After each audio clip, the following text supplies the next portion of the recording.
In chapter 2 of Nahum, the Lord's judgment against Nineveh is vividly described as an unstoppable and fierce invasion.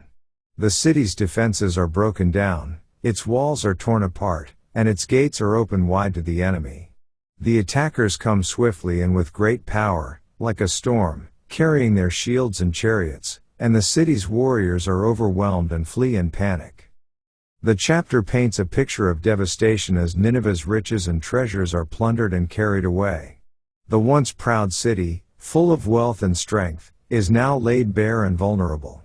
The noise of battle is heard as the attackers seize their prey and take captives, showing that the city's downfall is complete and irreversible.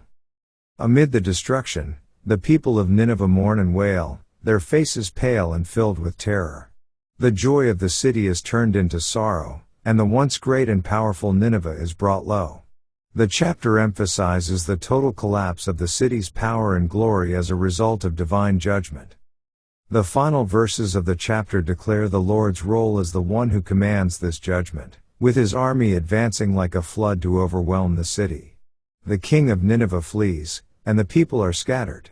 This chapter highlights the certainty and completeness of God's punishment against those who oppose him. Let's now read Nahum chapter 2.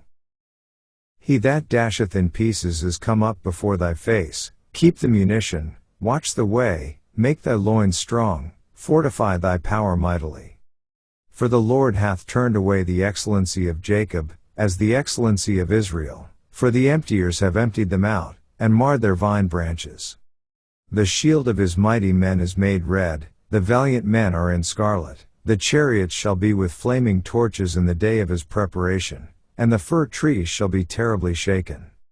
The chariots shall rage in the streets, they shall justle one against another in the broad ways, they shall seem like torches, they shall run like the lightnings. He shall recount his worthies, they shall stumble in their walk, they shall make haste to the wall thereof, and the defense shall be prepared. The gates of the rivers shall be opened, and the palace shall be dissolved.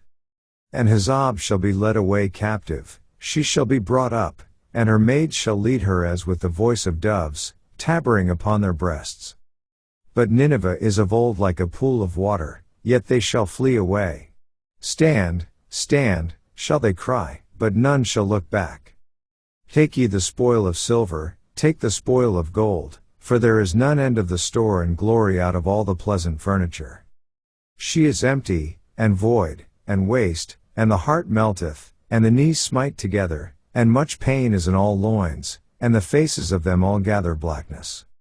Where is the dwelling of the lions, and the feeding place of the young lions, where the lion, even the old lion, walked, and the lion's whelp, and none made them afraid? The lion did tear in pieces enough for his whelps, and strangled for his lionesses, and filled his holes with prey, and his dens with raw vin. Behold, I am against thee, saith the Lord of hosts, and I will burn her chariots in the smoke, and the sword shall devour thy young lions, and I will cut off thy prey from the earth, and the voice of thy messengers shall no more be heard. This ends our reading of Nahum chapter 2.